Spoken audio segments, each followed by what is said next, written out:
simplification des normes de construction, bail mobilité, renforcement des sanctions contre plateformes de type Airbnb, réforme de l'attribution des HLM. Le ministre de la Cohésion des Territoires, Jacques Mézard, nous dévoile en exclusivité les principales mesures du projet de loi logement présenté ce mercredi en Conseil des ministres. Quels sont les principaux objectifs du projet de loi logement ?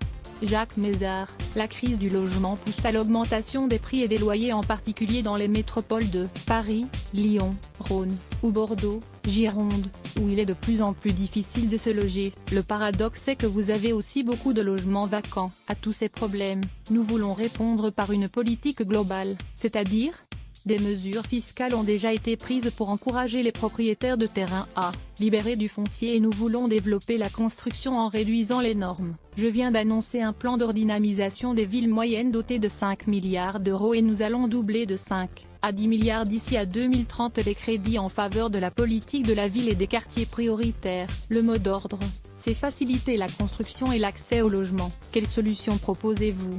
Nous souhaitons par exemple mettre en place le bail mobilité conclu pour une période d'1 à 10 mois. Il permettra aux candidats à un emploi ou à une formation de se loger plus facilement sans dépôt de garantie ni caution. Ce bail non renouvelable s'accompagnera de la garantie Visa mise en place par Action Logement, qui sécurise le propriétaire sur le paiement des loyers et la remise en état après le départ du locataire. Allez-vous durcir les sanctions contre les propriétaires qui abusent d'Airbnb ?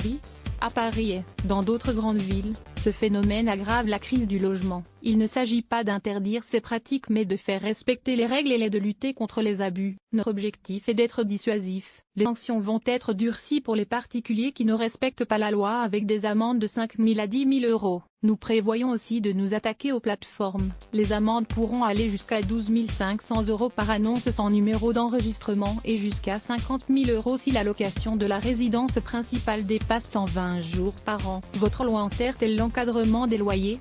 Je ne considère pas qu'il faille jeter cette idée au panier mais je veux être pragmatique et attendre de connaître les résultats des endroits où elle a été mise en place. Dans le projet de loi, nous allons dissocier l'obligation de créer un observatoire, qui concernera les 28 villes plus grandes villes de France, et celle d'encadrer les loyers. Le texte n'interdira pas l'encadrement mais je fais confiance aux élus locaux. S'ils le souhaitent, ils pourront le faire. Il y a 1,7 million de personnes en attente d'un HLM. Comment accélérer l'attribution des logements ? Pour les demandeurs d'un logement social, nous proposons d'étendre ce qui se pratique déjà à Rennes, Ille-et-Vilaine, c'est-à-dire la cotation des candidatures. Plus le dossier répond aux critères demandés, plus le nombre de points est élevé, ce qui permettra aux demandeurs d'accéder plus rapidement, voire prioritairement, à un logement social.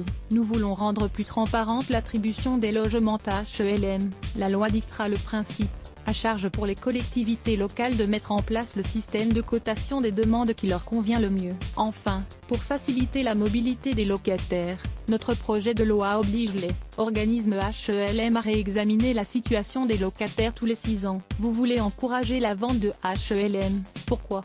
Il s'agit de permettre aux locataires de devenir propriétaires et aux organismes HLM de financer la construction de nouveaux logements. Aujourd'hui, nous dénombrons moins de 7 000 ventes par an, c'est moins de 0,2% du parc. Nous voulons faire grimper ce chiffre à 1%, soit 40 000 ventes par an. Dans le même temps, nous produirons 100 000 à 120 000 logements sociaux. Les locataires bénéficieront d'un droit de préemption et, au cas par cas, d'une décote. Chaque logement vendu permettra de financer la construction de 2 à 3 logements nouveaux avec des nouveaux revenus locatifs à la clé. Comment comptez-vous lutter contre les marchands de sommeil ? On compte en France 200 000 logements indignes et seulement de 80 à 100 condamnations par an. Ces comportements sont inacceptables et nous souhaitons traiter les marchands de sommeil comme les trafiquants de drogue.